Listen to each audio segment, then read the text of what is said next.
Aujourd'hui, on va s'intéresser à une scène urbaine en apparence tout à fait banale. Une de ces petites choses du quotidien qu'on remarque à peine, mais qui, quand on s'y penche de plus près, révèle des incohérences assez profondes sur la façon dont on organise et dont on régule l'espace dans nos villes modernes. Le point de départ tient littéralement en une phrase. J'ai vu un policier en Segway sur le trottoir. Au premier abord, on se dit, bon, rien d'anormal. Le gyropode ou le Segway, c'est devenu un outil assez classique dans nos centres-villes. C'est silencieux, ça permet de patrouiller au plus près des gens. Sauf que cette simple petite observation vient heurter de plein fouet les règles de base du partage de la rue. Analysons un peu le trajet typique. L'agent roule sur le trottoir, il arrive à un passage piéton, traverse tout en restant debout sur sa machine motorisée, puis continue tranquillement sa route sur le trottoir d'en face. Un mouvement ultra fluide, presque naturel pour une patrouille. Mais voilà, traverser un passage piéton en restant sur un engin, ça fait techniquement perdre la priorité accordée aux piétons. Il faudrait normalement mettre pied à terre, et surtout c'est le simple fait de rouler sur ce trottoir qui pose un véritable casse-tête juridique. Alors que dit vraiment la loi sur ce sujet précis? Penchons-nous sur la législation. Pour bien comprendre le problème, il faut regarder la réglementation belge, qui a subi une réforme majeure et très stricte en 2022. Aux yeux de la loi, un Segway n'est absolument pas un simple accessoire de marche. Il est classé de manière très officielle dans la catégorie des engins de déplacement motorisés.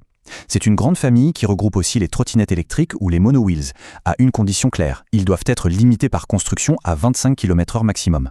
Et cette étiquette juridique, elle change absolument tout. Avant cette réforme, la règle semblait un peu plus souple, voire intuitive. Si on roulait très lentement, vraiment à l'allure du pas, on était considéré comme un piéton.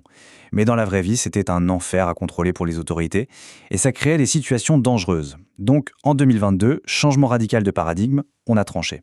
Désormais, tout engin motorisé ordinaire est automatiquement et systématiquement assimilé à un cycliste, peu importe qu'on roule à 5 ou à 20 km/h. Et la conséquence directe de ça, c'est qu'en tant que cycliste au regard de la loi, ces engins sont strictement interdits sur les trottoirs. Le trottoir, ce n'est pas juste un bout de bitume alternatif, c'est un espace sanctuarisé.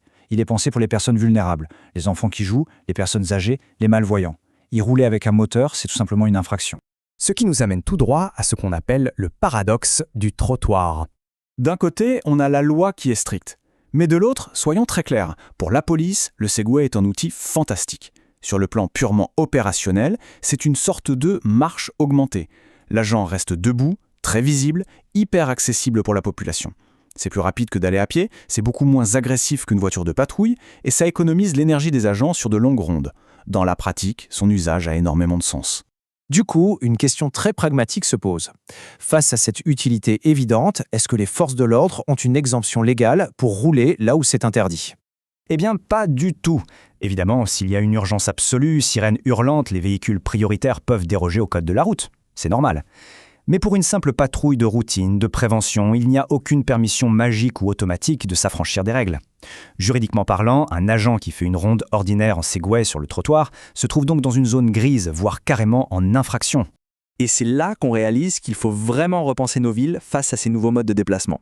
Le but ici n'est pas du tout de pointer du doigt la police gratuitement. En fait, cette petite scène de tous les jours révèle un problème beaucoup plus vaste.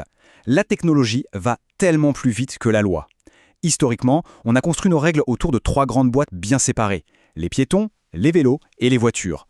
Mais aujourd'hui, avec l'explosion de la micromobilité, on a des objets hybrides qui ne rentrent plus dans ces boîtes. Le Segway policier en est la preuve vivante. Il a la posture d'un piéton, la vitelle d'un vélo lent, mais ça reste une machine dotée d'un moteur. Le véritable danger avec tout ça, c'est la perte de lisibilité de notre espace public. Pour qu'une règle soit respectée, il faut qu'elle soit claire et cohérente. Si l'institution qui est censée faire respecter la loi semble s'en affranchir publiquement, même pour des raisons totalement compréhensibles, le message devient illisible. Ça crée de la confusion pour les citoyens, de la frustration, et pire, ça incite à l'imitation. On se dit, si eux le font, pourquoi pas moi ? Finalement, la question n'est pas de distribuer des amendes ou de crier au scandale, mais bien de s'interroger sur la cohérence de nos trottoirs. La prochaine fois que l'on observera une de ces nouvelles machines en plein centre-ville, gardons en tête cette réflexion. Parfois, une scène minuscule dans la rue révèle une grande question. Nos règles sont-elles encore adaptées aux objets qui circulent dans nos villes ?